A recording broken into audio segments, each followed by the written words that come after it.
Okay.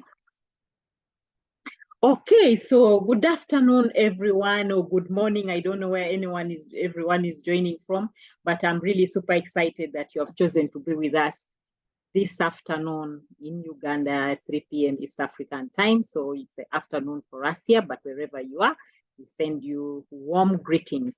And thank you for joining us for this session, Financial Wellness.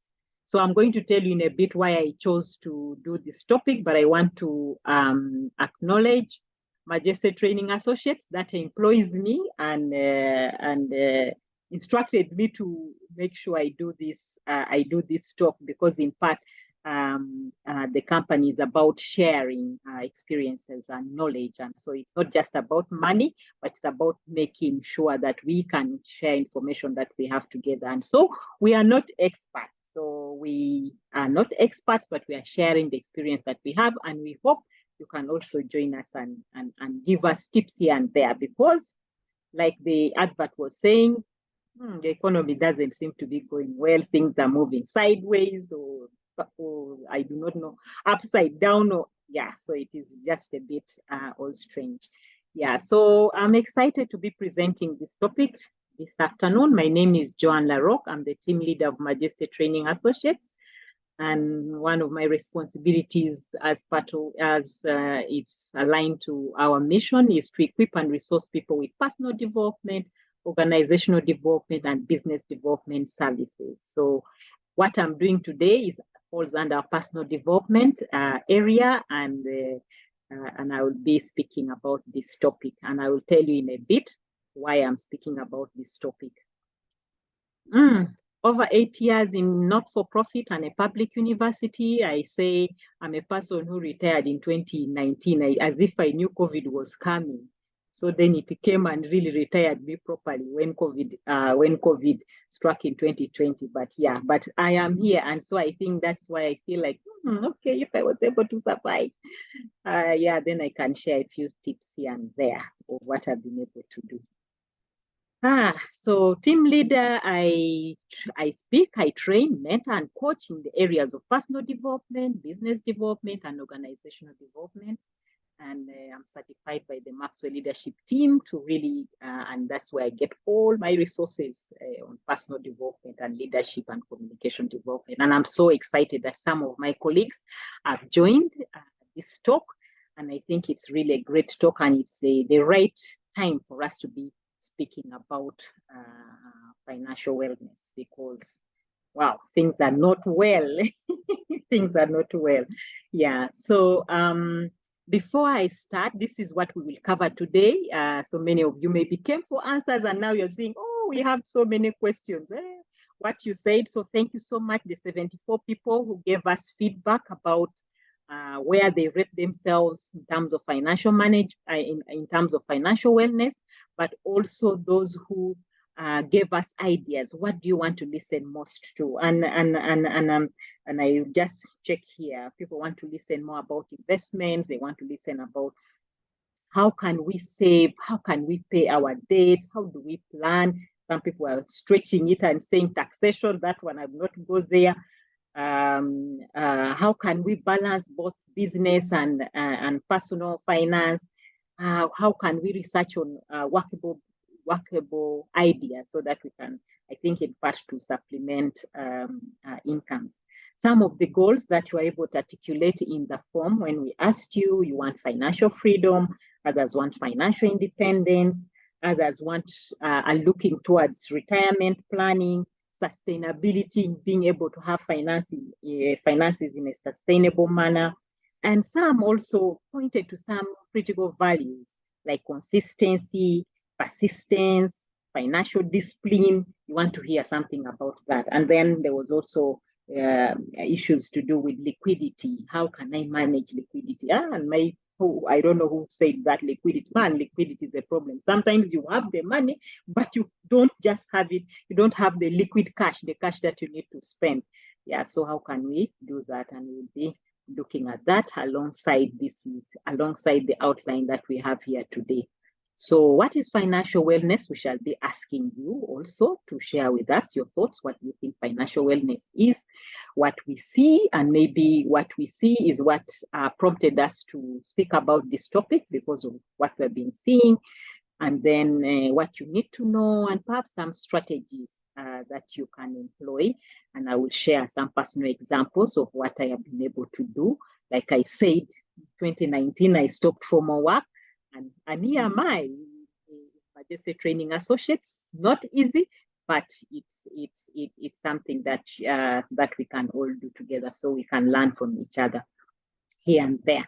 I just want to administer a short poll just to know who is here in terms of gender and also age, because then we need to be able to give age-appropriate examples. So yeah, I'm just going to launch that poll in a bit, and please respond to it. Respond to it. Yes, yeah, 2 questions about gender, and then the other one is about age. So if you could help us do that, that will really help us know whether we are talking to women or men, and which age bracket are we really talking to. Okay. Okay. Okay. We don't have 18 years and below. Okay, that's good.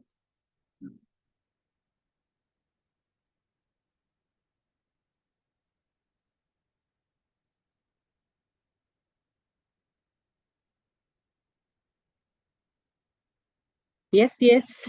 Can we have like some 70%? 70%, 70%.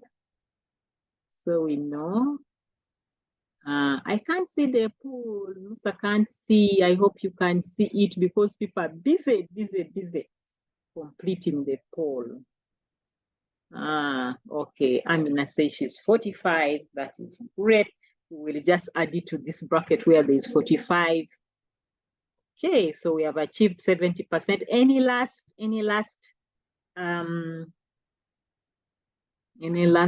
answers? Any last, let me see.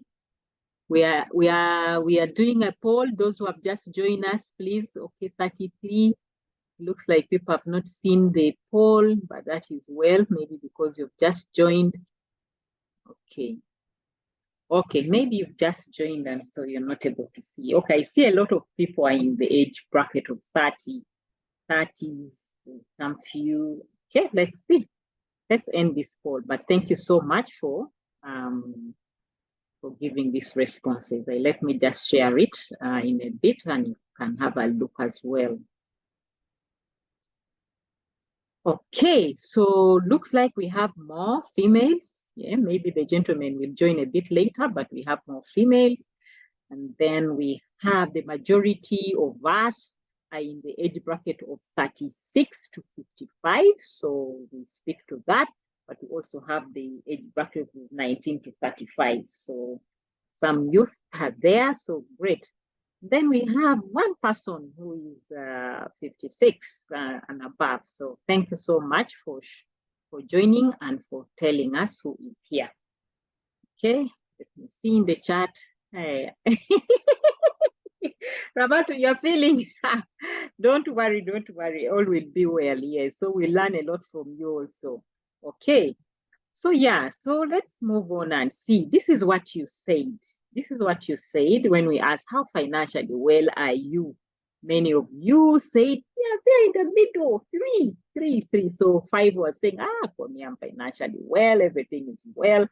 But I think there's only one person who scored 5, who said 5, but most of you were in the middle. And our average really today is 2.5. So it means we have a lot of room for growth. So, which is great. So thank you so much for completing this survey as well, because it has helped us know whom we are speaking to and what you feel and how you feel or what you think you are in terms of financially being well.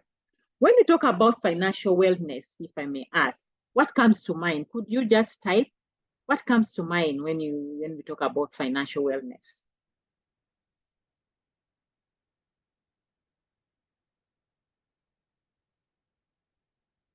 Any quick answers?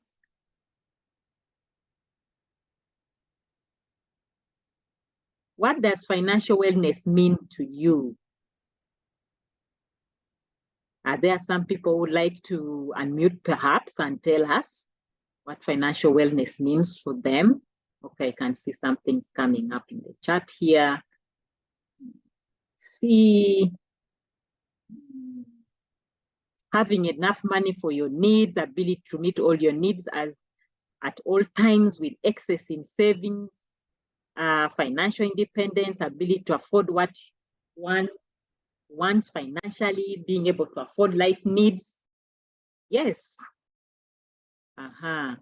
Being able to meet your financial obligations and still being able to feel unstressed to meet other requirements or feeling your life requirements. It means financial independence and being able to meet basic needs, ability to meet needs with less stress. When money, having it or the lack of it, does not cause stress.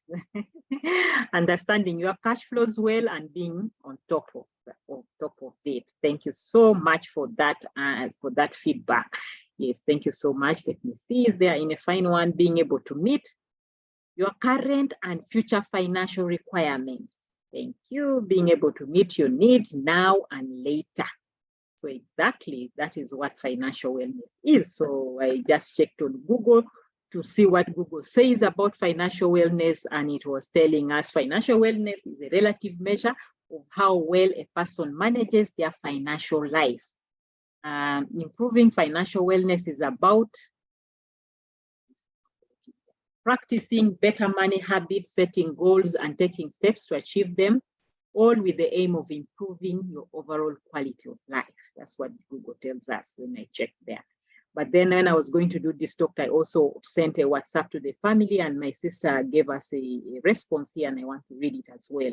She said, financial wellness is being able to meet my current and future financial needs without getting into negative coping mechanisms or unnecessary strains. So, you know, those negative coping mechanisms, sometimes we may get into alcohol, drugs, just so that we don't remember our financial situation. So yeah, so for her, she thinks it's really about being able to meet the current and future financial needs. So therefore means that it's not just about now, but it's also about tomorrow, and it's also about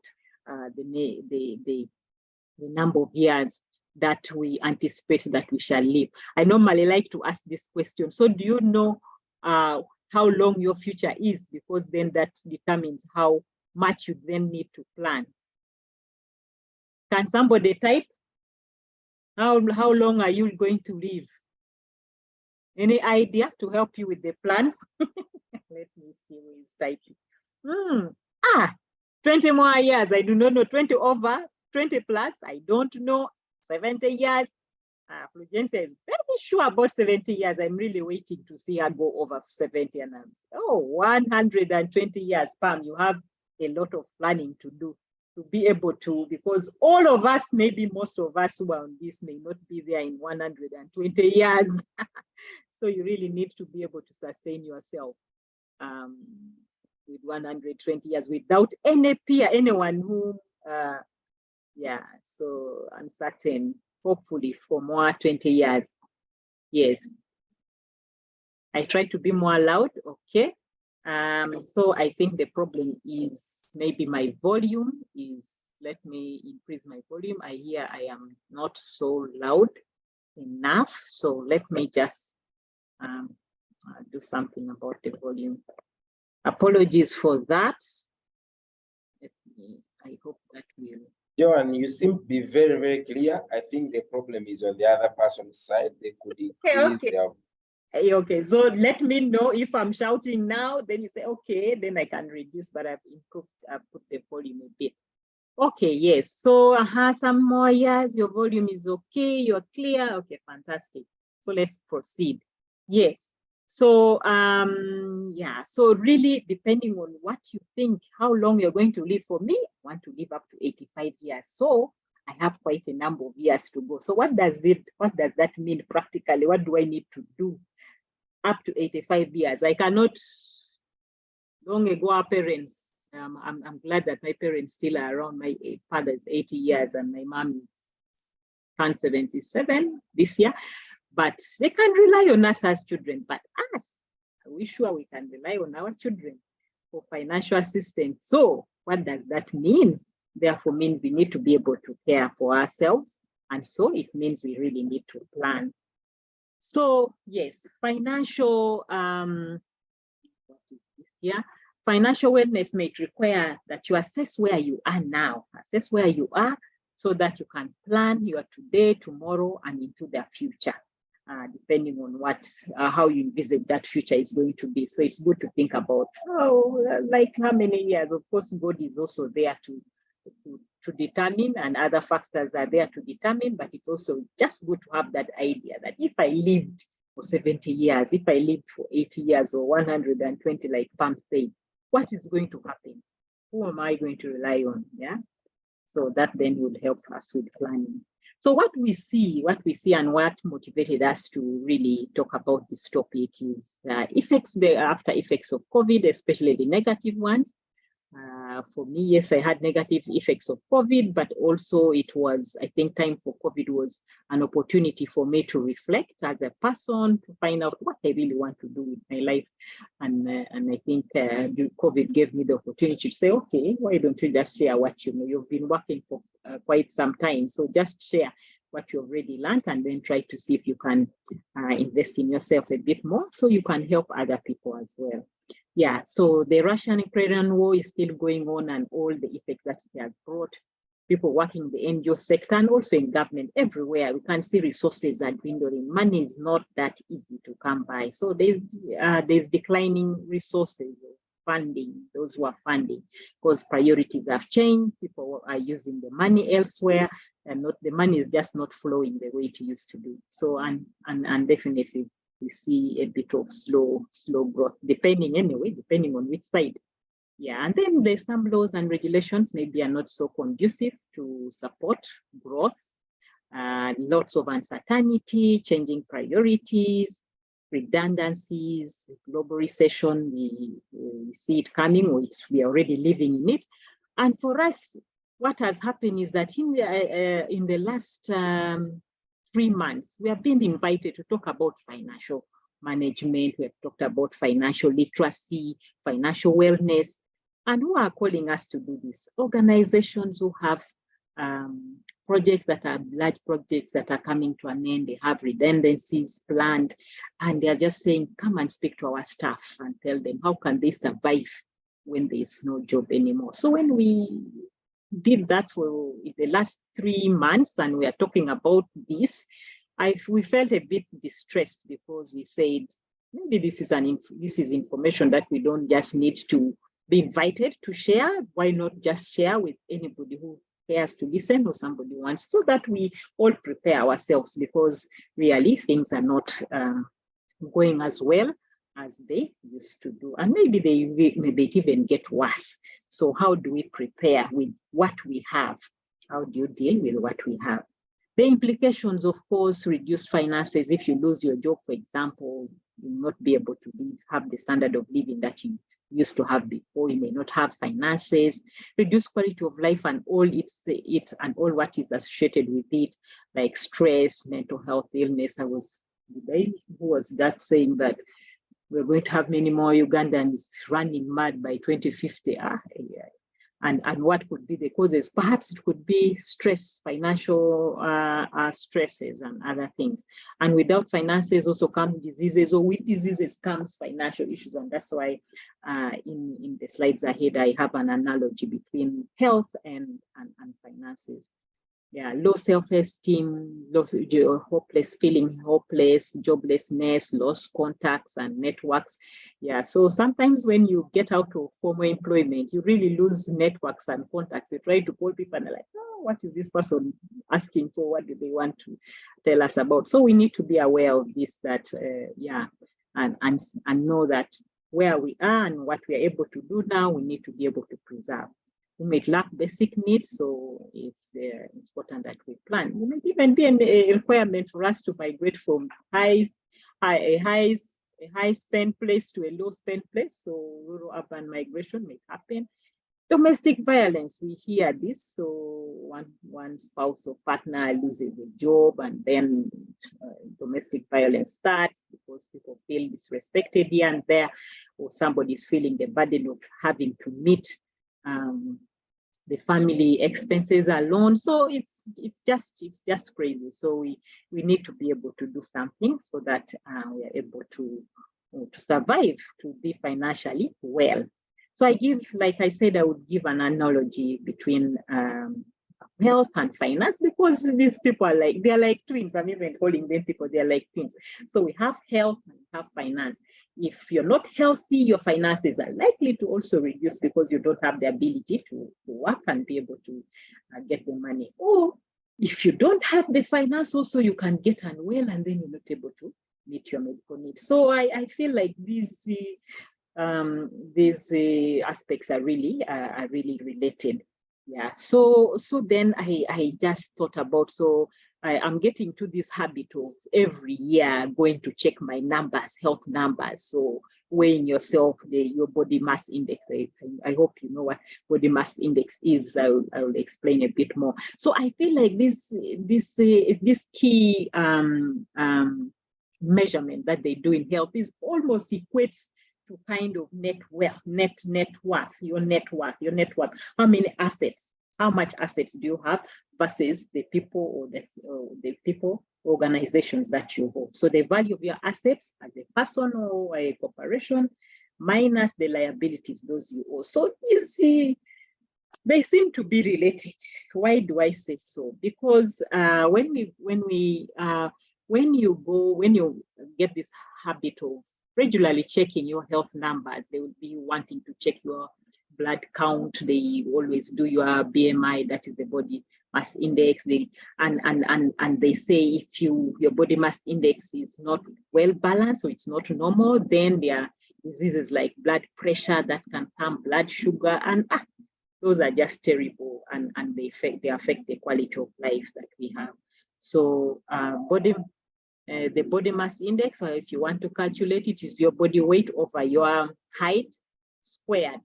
Yeah? Squared, yes. Squared, and then the other one, square root. So yesterday when I was trying to calculate this, instead of doing squared, I did square root, and I was in obese, and I'm like, no, I'm not obese. So I had just I'd done the calculation wrong, and yeah, so your height, and you're able to determine whether you're underweight or you're normal or overweight or obese. And you know, if you're overweight or obese, then you're likely to get into this lifestyle, like they call it lifestyle disease, but you cannot say that, because we are seeing young people also suffering from blood sugar and getting pressure at young age. Before they will say, if you're 40 years, then you need to go and do this. But now things are changing. Even at 30 years, we're seeing people with these terminal long-term diseases. So yeah, so I equate this with what I now quote in quotes refer to as the financial wellness index. So if we can do a body mass index, then what is your financial wellness index? How can you determine that you're actually financially well? And we can lend ourselves to the definitions that you shared via the chat and the definitions that we read. Yeah, being able to meet your current needs, tomorrow needs, and also into the future. So what that means, therefore, is that you need to have sources of finances that can meet your daily needs and meet your tomorrow needs and also meet your future needs. Those of us who are going past 80 years, those are future needs, but do we have something that aligns to that future? So that therefore calls to planning. And this financial wellness index would really depend. So this is nothing medical, but it's something that we can reflect as individuals, but we can also reflect as families, as couples, or people who associate together, because it's also difficult to be financially well when people around you are not doing well. Somehow you also fall back to that unwellness. Okay, I was just checking the chat. What is in the chat? Okay, let me see. I think it's people joining in. Yes, so so what is your financial wellness index? You need to be able to calculate that for yourself, and that will require you to be able to assess where you are. What are those things that I have that can help me generate money, that can help me generate maybe income? What are those things? Are you able to list them down? Maybe the first one, those who are employed, the salary is there, but apart from salary, is there any other thing that is helping you generate income? Because if you rely only on one source of income, and then one day that source of income is not there, then you can really see that you're going to get into trouble. So that assessment is to help you understand, where is my income coming from apart from salary, or those who are self-employed like us, where else are we getting money to meet our day-to-day needs? I watch, there's a TikToker, it's called Newton Guterava. I like to watch his TikToks. So it always starts with his wife asking him about his financial matters, and was like, she was asking him and was saying, "Annie, do you remember how I used to be broke? I'm working, but I was always broke, and I was always asking you for money, lend me this, give me that." Why was that the case? And why is it that very many people are still in this kind of circle? And then it was like, it's because we actually spend every day. We spend every day. If you can, maybe you can even type on the chat, since morning, what have you been able to spend on? Since morning, we have been spending. So can you type in the chat and we kind of highlight what we have been spending on since we woke up this morning? Anyone typing in the chat, what have you spent on since morning?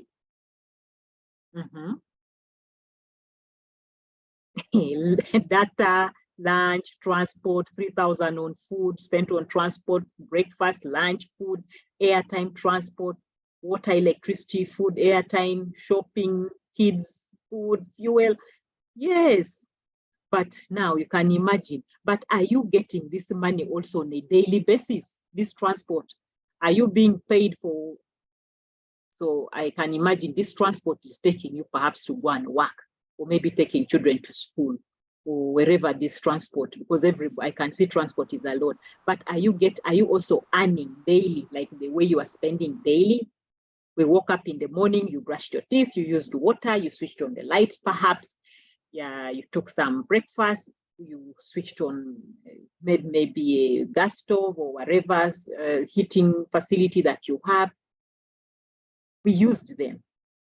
But those are daily expenses, things that we are incurring daily. Unfortunately, not many of us have money that is coming on a daily basis. So what happens then is that we accumulate these daily expenses and wait for the end of the month for the salary to come so that we are able to pay. And now that's where the challenge comes. So because you accumulate expenses on a daily basis and yet your money is coming at the end of the month, then there is a mismatch. By the time the money comes, it is just to pay the debts that we have incurred, those daily expenses. So it means, therefore, that we need to also be able to supplement the monthly with something that comes on a regular basis, because expenses happen on a day-to-day basis.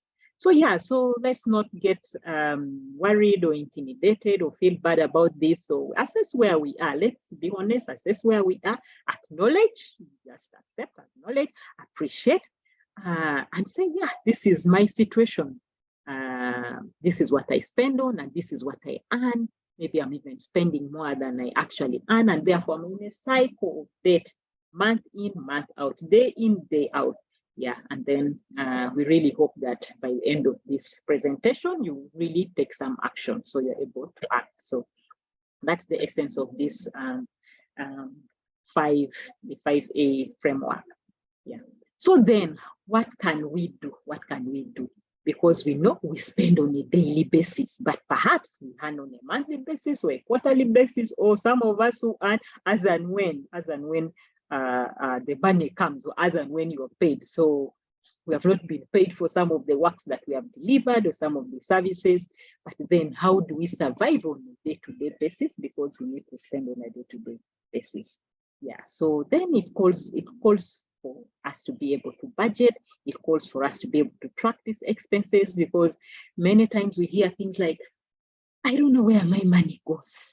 Money comes, but all of a sudden I don't have money. I have people who work in the farm and they're like, oh, these people, they are from different parts of the country, but then they say, we don't even know how our family smells that we are being paid.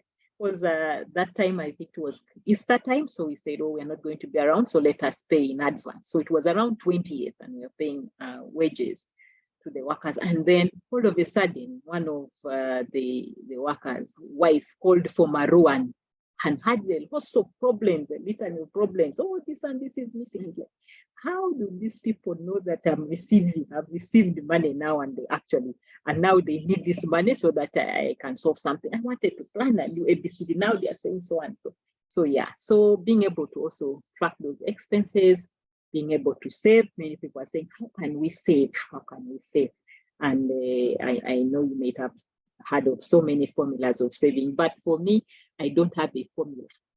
When I receive money, especially if I did not anticipate it, it is money which I did not know was mine, just try to save as much as possible of it, rather than using a formula 10% or 20%. But yeah, it's good to have those percentages because they guide you. But if you're lucky and some windfall comes without you necessarily planning or knowing about it, it's very good to also have those large sums that you save for the rainy day. And being able to invest, like we said, we cannot rely on one stream. We need multiple streams because we have seen how our expenses behave. Our expenses behave like blood sugar. Yeah, so they destroy different organs over time. So that's how expenses also come. There's this expense, and so if we don't budget and baptize these expenses so that they have names and not just be able to spend anyhow, then we will somewhat be better. Then managing debt, yeah, managing debt is super important. It's always good to assess the kind of debt that we are getting and see whether is this the best debt I can get. Before you go maybe to a money lender, is it possible that you can maybe borrow from family members who may not necessarily ask for an interest, or from colleagues? So yeah, just try to see where can I get cheap debt, or if cheap or even zero debt without any interest, so that we manage it, so that we really avoid those debts which accumulate a lot of interest, and at the end of the day, the interest is even higher than the principal what you actually borrowed. Then reinvent and rewrite. What is here?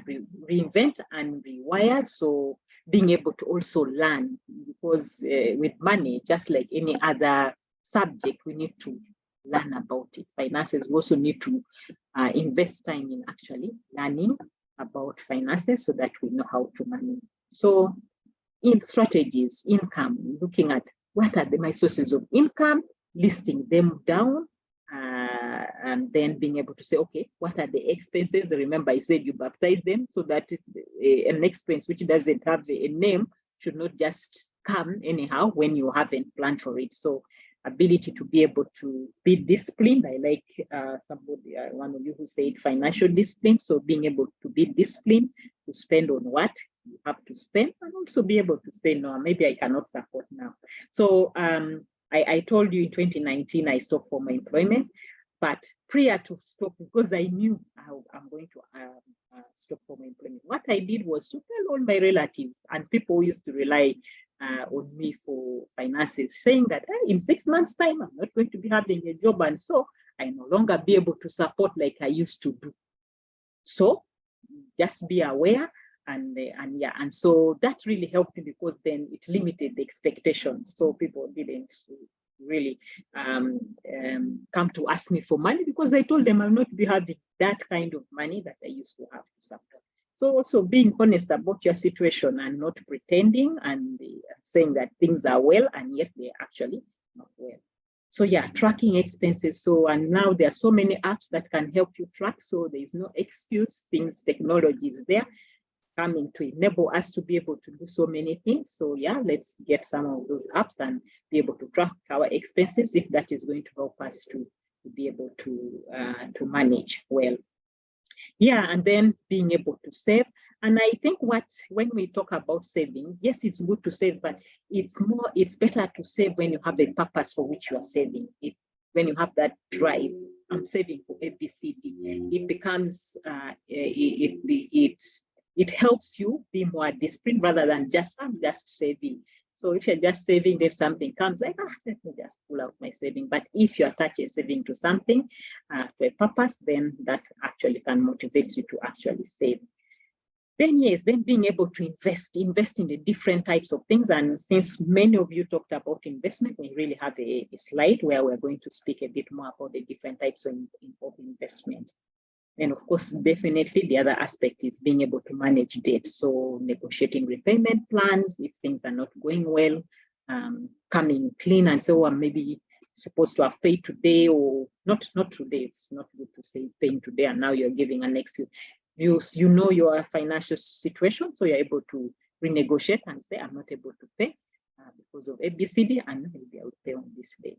So, and then being able to look for cheaper debt. If you have a high interest debt, then you're able to exchange it with a low interest debt. It's always prudent to actually be able to do that. So yeah, so that is about, so it's about making sure you understand how much money, where your money is coming from, the expenses, having names, clear names, and if and for me, I do that. I have kind of a cash flow on a monthly basis. So if something comes in and it doesn't fit, I don't have a name for it. I just say I don't have. Yeah, and it's okay. So sometimes really being honest about your situation can really save the day. And people know that one, if she doesn't have, even if you do what she wants, yeah, I just don't have. So I can't give you what I don't have. So, and I cannot start borrowing to give somebody. No. So yeah, so it really requires for a lot of discipline.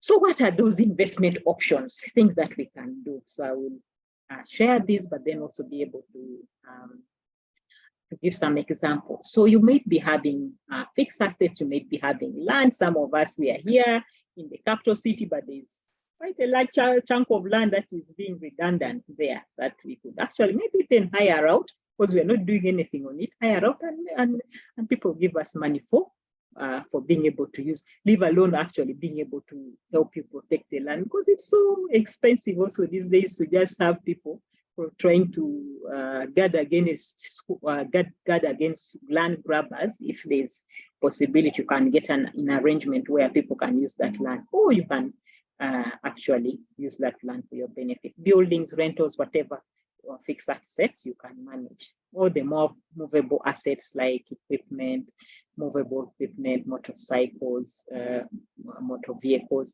Yeah, being able to use. You have a vehicle, you go to office in the morning, it stays there. Yes, maybe you could actually use it for Uber while you're in office, if you can get a trusted person. Or I see some people actually doing it themselves when they're going to their offices, they put on the Uber app, and then you look for people who are going, and that kind of, those small payments can actually help you supplement your transport. But yeah, of course, sometimes it takes humility. How do I lower myself to become a Uber driver? Yeah, but if you know your financial situation and you want to really be well, then you need to do things that will help you to actually improve on your sources of income. Farming, so plants, animals, what is that which you can do? Financial assets, unit trusts. So we have the insurance companies that are doing unit trusts. I love this unit trust at a personal level, but also for the groups that I belong to, because this is money where you earn on a daily basis. And yet when you want the money, it is just a call away. So you're able to call and the money comes. Then there is the treasury bills and bonds, the short-term treasury bills. That's how government borrows from its citizens or from the public. So you can also invest in those, or shares in different companies, so that you are able to get dividends. So in the treasury bonds, for example, this you lend government on a long-term basis, maybe 3, 5, 10, 15 years, 20 years, they give you a certain percentage. But I love them because they pay twice in a year. I have a friend actually, so she when she retired and finished her work, what she did, she decided to put like face their money and put them into bonds, different bonds that mature at different times in a year. And so she's able to really survive without a lot of stress because she's getting payments regularly. So yeah, so what are those assets that you're investing in? Remember, we need money that comes every day. We need that which comes maybe every week or every month. But where are you putting this money? And then we also need money for the long term. Maybe the trees are those which you're going to have in the long term. So 20 years ago, there was a friend of mine who said, oh, escort me, I'm going to Bombo, I'm planting teak trees. And I'm like, teak trees? And I'd been to Zanzibar where I saw a teak tree, which couldn't imagine such large trees. And he was planting teak trees and he was saying, these teak trees, I'm planting them, they will mature in 40 years. And why I'm planting these trees is that I don't want this business of having to rely on my children. And then I say, Mutabani, pressure, that he has the pressure, and so the son has to come and give him medicine. What he will do, he will cut one tree and treat himself. So that's what he did. That was 20 years ago. Now I'm seeing, 20 years have passed. It's remaining with 20 years, and the trees are growing. And for me, that time I was like, really? 40 years? Years look young, years look far away, but my dear, time can fly.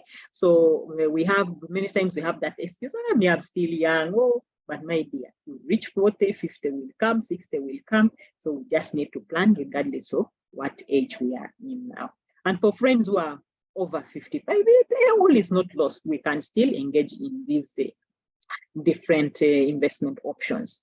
Then there are the cooperatives, that togetherness, things that together, because 100,000 shillings, your individual 100,000 is bigger when it's with other 100,000.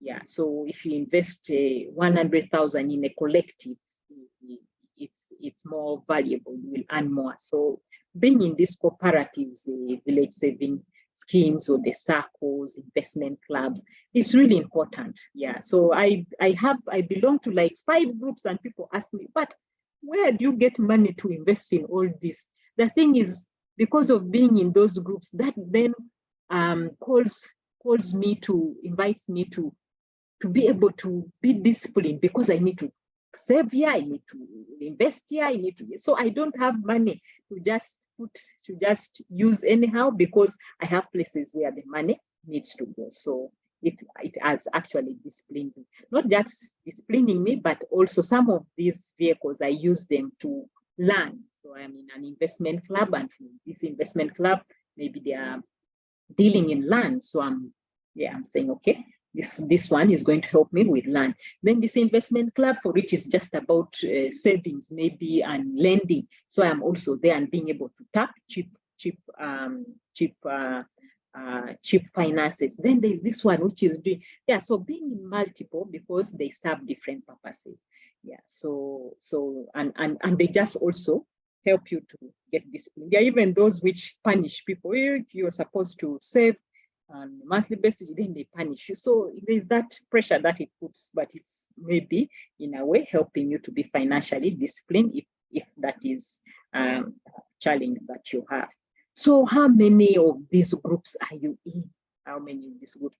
The other time I was listening to a short video by PK Chimboa. Peter Chimboa is a motivational speaker, and he was saying for them in their family, they actually, if you're going to marry in their family and you're a gentleman, they first ask you to give the accounts of the different groupings you belong to, which circle, which investment club, they want to know. So because they then feel like, if a person is not in these things, then how is this person going to survive? Because really these groups really, and the different cooperatives help. Social security, the NSSF is there. For me, I've been able to test the 20%, so can testify that it works. So so please, let's contribute there. Let's be able to spread our money around different places, different portfolios, so that we are able to manage the risk. gratuity. If their organization does that, please invite you to actually participate. So investing in people. So sometimes you can even have the money, but if you don't have the people, the relationships, you can also really suffer. So it's also good to invest in people that are helpful. And this is one of my favorite, personal development, investing in understanding. If it's finances, which is really disturbing financial discipline, then invest in your ability to understand, how can I manage finances better? What are other people doing? So personal development in some of these things, and it really needs to be a personal motivation. So I can see things in the chat. How can we access the groups? Yeah, can we access groups? Tell me more about the unit trust. Okay. Unit trust. Okay. So, so Jessica, can you help with those questions that are coming? Yeah, but yeah, but feel free. I will have I think I should be concluding in a bit so that we can have opportunity to ask questions. And all of you here, we manage things differently, so you can actually contribute. But let's talk about strategies. How can we actually do different things to help increase our sources of income? Like we said, don't want to rely on one source, because the expenditures are coming each and every day. I say it's like blood sugar. So they just disorganize you if they come and you do not have the income to actually meet those expenses as they fall due. So strategies, what can you do? Yes, you have your job, but what else can you do? What are the things that you like doing? What are you good at? I'm just using 3, but you can think about more or even less. What skills could you use to be able to make more money, additional money from what you're currently doing? And what does the community need? Because then you may have a product or a service, but it needs to be, somebody needs to be able to pay for it. So being able to create that alignment by the things you like to do, things you're good at, or the skills that you have that you can actually employ. And research and investigate. Be able to prioritize, because there are quite a number of things that you can do, but it's only through prioritizing and through research and investigating can you come up with ideas that can make money for you. And what support do you need? So is it from spouse? Is it from networks, contacts, relationships? We are in so many WhatsApp groups. So a certain time I was in like over 60 WhatsApp groups. Then all of a sudden I said, man, this is just too much. So I started getting out of those groups. Then I met a pastor. I was doing a course with International Labor Organization, Start and Improve Your Business, in part so that I am able to improve my business, but I'm also able to help other people improve their businesses. So he said, no, don't get out of those WhatsApp groups. For me, I use those WhatsApp groups to advertise what I do. So I don't contribute anything to the WhatsApp groups, but when I start advertising, at least I will get a client or a customer from that. So don't delete, but unfortunately, I've gotten off many. So it taught me how you can actually use those WhatsApp groups to leverage, get customers. And if they are not serving you, then it's better you get out of them, because they are just crowding your phone and also just causing a lot of distraction. So skills, yeah. So if it's skills, you lack the skills, then you need to acquire those skills, because then you need to know what funds you require to invest in the different products and services that the community may require, so that you supplement the kind of income.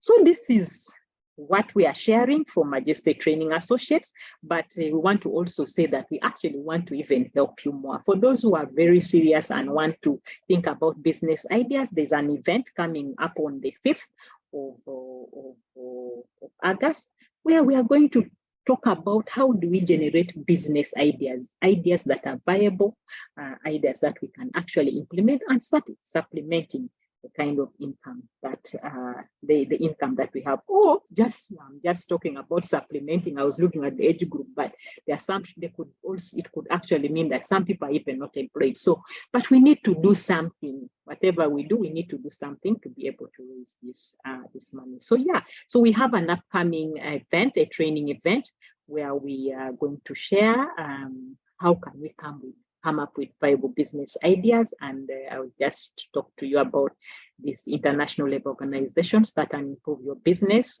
So it's the program or a methodology that we are going to use. So all the resources are there. I think I have even the book here. So everybody will get a book here, and you're able to have a reference document to always be able to check those ideas. So yeah, so 5th of August, join us and go through this. I know Fulgencia must have put the link in there. So this is how we can help. We have helped by speaking about financial wellness. We speak about many more topics.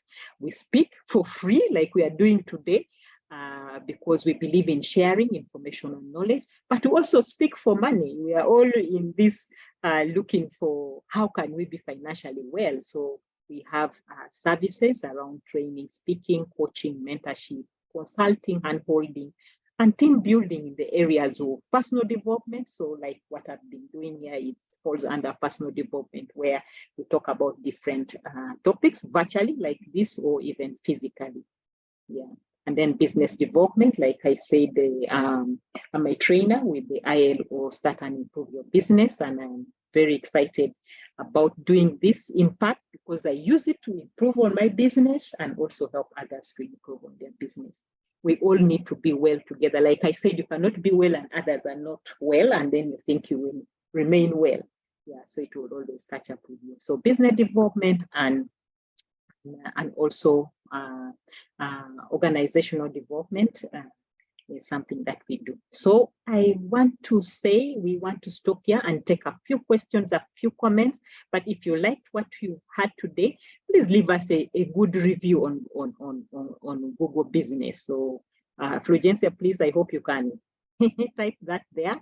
But yeah, we will be able to share some of this which we have shared today. So if you feel you need some of these slides, we will not give you all of them, but the key things, Fulgencia is super good in summarizing what you need to know out of this. So drop your email in the chat so we are able to do that for you.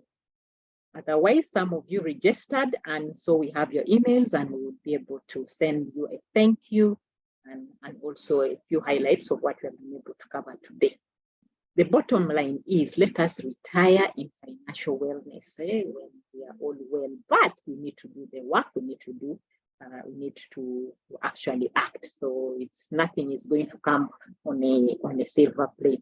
So I want to, as people type in questions in there, this morning I was reading I was reading a book by Tabitha Brown. It's about feeding your soul. And I just want to read to you what I read. I was like, this is similar to what I'm going to talk about. But it was talking about health. And like I said, health and finances, they are like twins. When this one is there, that one is okay. When this one is not there, the other one is not okay. So it says that you should not have to wait until you are sick before you decide, I want to live. So let us not wait for us to be financial and well, and then say, oh, I want to be financially well. We need to just take that action. We shouldn't have to wait until we have been diagnosed with diabetes, chronic heart diseases, high blood pressure, all these different things before we decide. So it's an opportunity anytime, and age doesn't matter. Age doesn't matter. At any age, we can actually make something out of what we have. We have resources. We may be having redundant resources. I can give an example. We have we realize that we have a heavy duty washing machine at home. And we say, but this machine is here, was very costly. Why can't we use this machine to actually do laundry for our friends and relatives? And that works for us. And so most of our bills are paid from the laundry that we do for our relatives, because we have said this is a machine that we can actually use to serve others. So yeah, so we can look around what we have and how we can actually use that to help others while they are also helping us. So you know what, I want to eat right, I want to be better, I want to do better, and the time is now. So let's take control back of our lives. So let's take control about our finances. Let's try to learn a bit more about our finances if it's something that we are not very knowledgeable about, because I like to say that for me, I when I want to do something, even when I'm not very sure, I just say yes. Then the next question will be who, because everything somebody else has already done it. So it's just a matter of who has done this and who can help me to actually be able to do that. So yeah, so we come to the end of the talk, and we are happy to receive some comments. We're happy to receive some feedback. We are happy to receive some examples. Anybody who wants to contribute to the discussion or give some advice, that would be very important.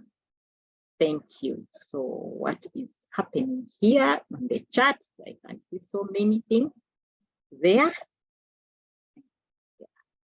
See, anyone who wants to unmute and perhaps ask a question, give a comment, yeah, really welcome. I've not been able. Hello. My name is Violet of Nesting Farm Enterprises. Yes. We deal in organic yellow yolk eggs. Please share an example of the app for tracking expenses. There's one called, is it Money Tracker? Then there's another one. I also know there's a company called Numida. They also have a money an expense tracking app. So there are quite a number of them. So you just need to you can do a search and be able to find some that are relevant. Is there anyone who uses any that you can share here?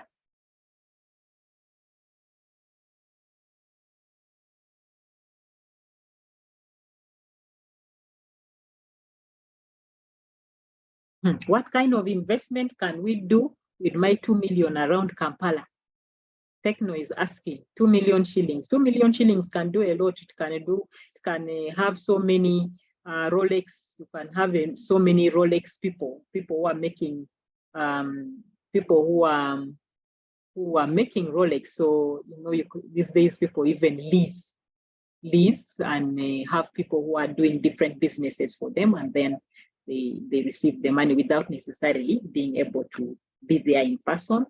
So 2 million shillings, you can also, of course, it may be little, you can also put it on a unit trust, because it's better to have, say, 2 million in unit trust where it is earning money every day rather than leaving it in the bank where their bank charges being charged on it. So you look for where can I earn something? So even if it's minimal, at least it's not reducing. The thing is to make sure you don't put it somewhere where it's reducing, at least be able to put where you're earning something. Yes, Dr. Ignatius, I can see your hand up. Please unmute. Thank you, John. Good afternoon, everyone. Ignatius, maybe for Doctor. You're talking about unit trust. I had asked earlier in the chat. Could you throw some more light about what these are, what they do, how they work, and where they are found? Okay. Thank you. So unit trust are also a type of an investment. They are normally provided by different insurance companies. I know I have a unit trust account with UAP, but there's Prudential has it. There's ICEA. ICEA also has it. So this is where it's really upon you, because for them it's really upon you. It's really upon what your financial goal is with the unit trust. So for me, I do unit trust because I don't want to put the money in a place that I cannot easily access the money when I want it. But then I want to keep that money there, so it earns on a daily basis and I can call it anytime I need. If I have somewhere else that I need to maybe use that money or need to invest. So it goes for as low as 100,000 to open an account. Simple forms,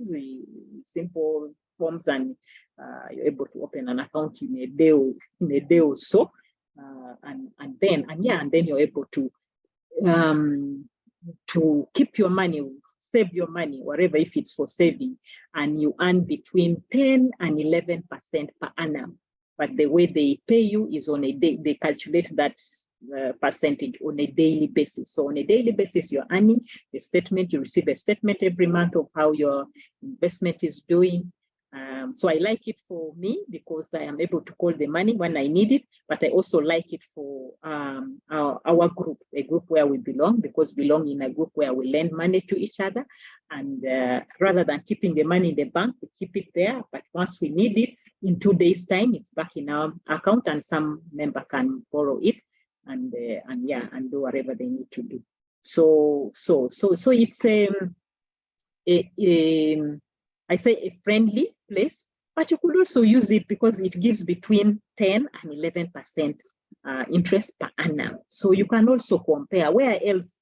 Last year, NSSF gave 9 point something, but the reason was that because of the midterm access, so they couldn't give a higher rate. But NSSF could also be a place where you can actually invest, and they provide voluntary.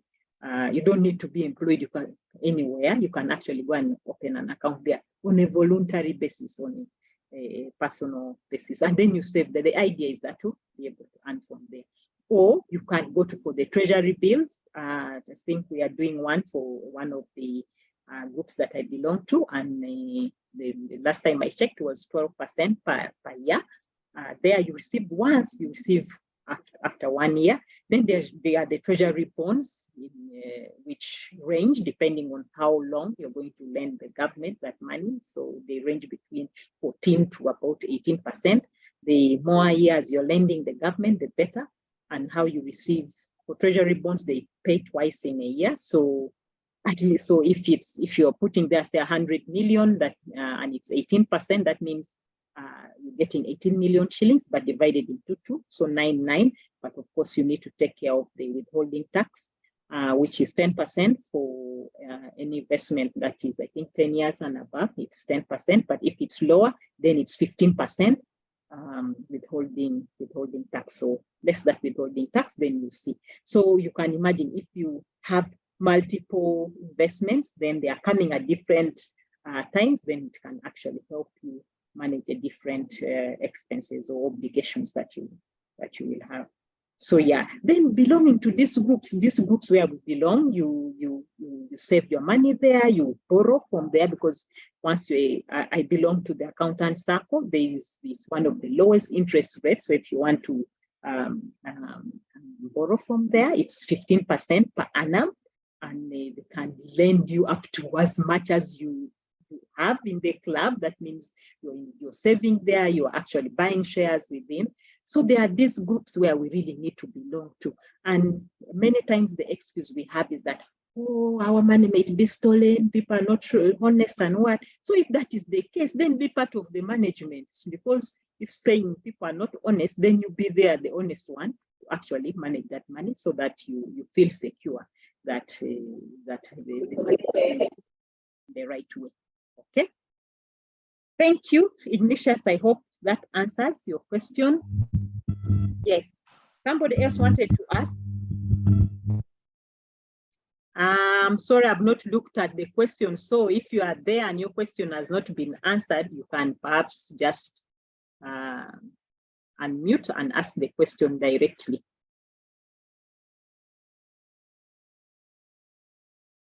Unit trust, okay, that one I've already talked about it.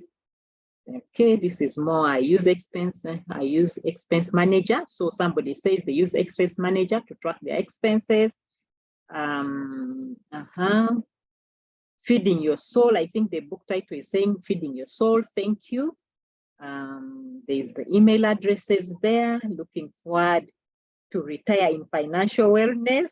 Thank you, Fatuma. Yes. Indeed, turn what you have into money making. Yes, we can turn what we have. So look around. If you have excess shoes, you can actually sell some, have some money. Because if you're not wearing them, excess clothes, you're not wearing them, you can sell them and get money out of that. Thanks for, yeah, I joined late. Yeah, then Fulgency has shared. I shared the link. Okay, thank you, Ramatu, for joining us. Those who need the tax consultancy, somebody is here using my airtime to advertise, no problem. So many expenses that are socially, example, wedding and all that. My dear, yes, you'll be contributing to the weddings, but you can determine. I have a friend who told me, you have not yet wedded, but what I want to tell you is that these contributions that you get from weddings, they somehow look like they are now loans, because somebody has given you money for your wedding. They also expect you to equally give them back when their time comes. And many times you're already having many more responsibilities, and you're no longer able to give to the extent to which they gave you. So maybe 3 years ago you wedded and somebody gave you 500,000. 3 years down the line, they're also wedding. They are expecting, I gave this person 500, but now you have a family, children, so many responsibilities. What you can afford is 50. So sometimes it's good to avoid those social things that require, and just make a simple wedding that you can manage. Otherwise, be prepared to pay back when those people are wedding and they're expecting, and be prepared to lose friends because somebody has given you 500,000. When their time comes, now you're giving them 50. Yeah, so you need to be realistic and be able to manage with what we have. Now, can I access groups? Man, there are so many groups depending on where you are. If you work in a workplace, many workplaces these days have groups or clubs that you circles, and there are those which are also open. So feel free to. There is one which I know. It's called Fortune 500 Club. That one you can Google it and find it, and you join. You don't even need to know anyone in there to be able to join. Which apps? I think that one has somebody has really talked about it. Data, transport. Okay, I think these were the suggestions that people were giving. Okay. So anyone with a question, with a comment, we are really happy to attend to that. But we want to say thank you so much for coming in. We have just realized how important this topic is, and rightly so, because everything somewhat rotates around finances. You cannot do much without finances. So we need to know what can we do in order to have those finances to meet our daily expenses, future, tomorrow, and it may not, and a salary may not necessarily be the one to do that for you. Okay, today is a good day to learn something new about tax. Okay.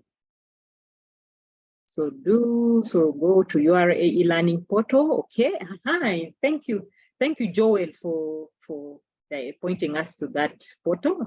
I've always wanted to go and check what is there. I understand there's so much resources in there, but I've not had an opportunity to go there. But yeah. Thank you, Lillian, too, for coming. Yes, I hope I have been able to scroll through. Prudence, have you seen any questions that are there that I perhaps have not responded to?